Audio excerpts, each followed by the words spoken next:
Example number 17. Find the area in square meter of a piece of cloth 1 meter 25 centimeter wide and 2 meter long.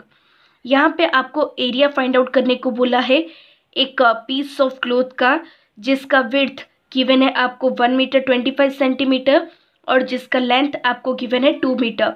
Wide यानी कि होता है width और long मतलब होता है लेंथ गिवन है. ओके यहाँ पे उसके बाद कंफ्यूज करने के लिए आपको बोला है कि एरिया आपको फाइंड आउट करना है स्क्वायर मीटर में. इसका मतलब क्या है? इसका मतलब ये है कि आपका एरिया का जो यूनिट है वो स्क्वायर मीटर में होना चाहिए. आपने नोटिस किया होगा कि मैं एरिया कंप्लीट करने के बाद ज़्यादातर करके क्या पुट करती हूँ, स्क्वायर मीटर या स्क्वायर सेंटीमीटर. वो कहाँ से मतलब डिपेंड करता है? वो डिपेंड करता है आपकी गिवन डेटा के ऊपर. आपका अगर ये दोनों विड्थ और लेंथ ये आपका सेंटीमीटर में गिवन है तो मैं एरिया का यूनिट पुट करती हूँ सेंटीमीटर, स्क्वायर सेंटीमीटर. और अगर आपका लेंथ और विड्थ ये दोनों आपका गिवन है मीटर के टर्म्स में तो मैं एरिया का यूनिट पुट करती हूँ स्क्वायर मीटर. बट यहाँ पर आप अगर नोटिस करोगे तो आपको क्या बोल दिया गया है, आपको डेटा फिक्स करके दे दिया गया है कि एरिया आपको कौन से टर्म्स में रखना है, स्क्वायर मीटर के टर्म्स में. यानी कि आपको जो विड्थ है वो भी आपको मीटर के टर्म्स में रखना है और जो लेंथ है उसे भी आपको मीटर के टर्म्स में ही रखना है. हमको स्क्वायर सेंटीमीटर के टर्म्स में नहीं चाहिए. यानी कि विड्थ और लेंथ आपका सेंटीमीटर नहीं बल्कि मीटर के टर्म्स में ही होना चाहिए.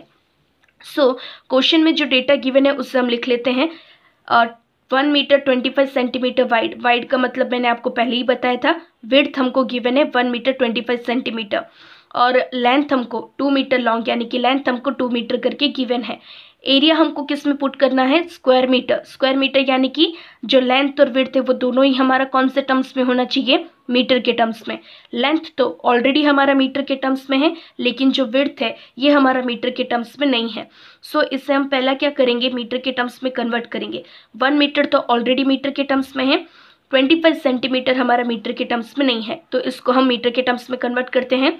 1 मीटर कितना होता है, 100 सेंटीमीटर. तो कितना मीटर हमारा 25 सेंटीमीटर होगा, हमको ये पता लगाना है. सो क्या करेंगे हम, बीच में इक्वल टू रखेंगे. क्या करेंगे हम, बीच में इक्वल टू रखेंगे. जब ऐसा हो तो कैसे सॉल्व करते देखिए ध्यान से. बीच में इक्वल टू रखेंगे, सामने सामने के नंबर को मल्टीप्लाई करके यहाँ लिखेंगे. सामने सामने क्या है आपका 25 इंटू 1 और यहाँ पर सामने सामने क्या है आपका क्वेश्चन मार्क इंटू 100. क्लियर? हमें क्वेश्चन मार्क की वैल्यू फाइंड आउट करनी है यानी कि कितना मीटर होगा वो फाइंड आउट करना है. तो क्या करेंगे हम, पहले इस तरफ वाला सॉल्व कर देंगे. 25 1 सा दैट इज 25. हमको क्वेश्चन मार्क की वैल्यू फाइंड आउट करना है यानी कि सारे नंबर्स को हम एक तरफ ले लेंगे. ये इक्वल टू के इस तरफ, ये जो 100 है मल्टीप्लाई में था तो इक्वल टू के इस तरफ आएगा तो क्या हो जाएगा, डिवाइड. तो इससे हमको क्या मिल जाएगा, क्वेश्चन मार्क की वैल्यू. क्वेश्चन मार्क यानी कि कितना मीटर होगा. तो इसको अगर डेसिमल के टर्म्स में कन्वर्ट करेंगे तो 0.25 मीटर होगा. क्लियर? क्वेश्चन मार्क की वैल्यू हमको मिल गई 0.25 मीटर. 1 मीटर अगर 100 सेंटीमीटर होगा तो 25 सेंटीमीटर यानी कि 0.25 मीटर होगा. क्लियर है आपको कॉन्सेप्ट? जब भी आपको ऐसे टाइप के सम सॉल्व करने हो ना तो क्या करोगे, बीच में पहले इक्वल टू रखोगे, इन दोनों को मल्टीप्लाई करके इसका आंसर यहाँ लिखोगे, इन दोनों को मल्टीप्लाई करके इसका आंसर यहाँ लिखोगे. और कोई भी अगर इनमें से अननोन होगा तो सारे नंबर्स को एक तरफ कलेक्ट करना है और अननोन को इस तरफ रख के आपको सॉल्यूशन कर लेना है. ओके तो 25 सेंटीमीटर यानी कि कितना हो गया आपका मीटर के टर्म्स में, 0.25 मीटर हो गया. तो यहाँ पर आप पुट करोगे 0.25 मीटर. अब आपको ये दोनों को इंटू नहीं करना है, ठीक है, आपको इन दोनों को क्या करना है, प्लस.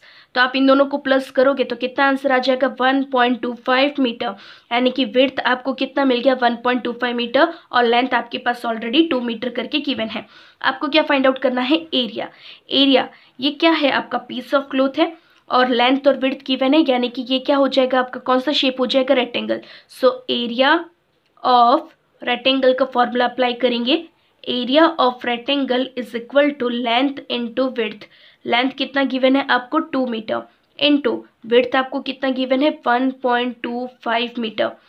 2 इंटू 1.25 यानी कि कितना हो जाएगा 125/100 हो जाएगा.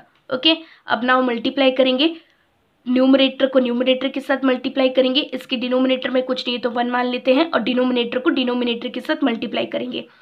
2 5 ज़ा 10, 0 यहाँ लिखा, 1 यहाँ पे कैरी, 2 2 ज़ा 4, 4 + 1 दैट इज़ 5, 2 1 ज़ा 2, यानी कि इसका ऊपर 2 × 125 का आंसर कितना आ जाएगा 250, 100 ज़ा 100 हो जाएगा, 0 से 0 कट, यानी कि आपका आंसर कितना आ जाएगा 2.5 स्क्वायर।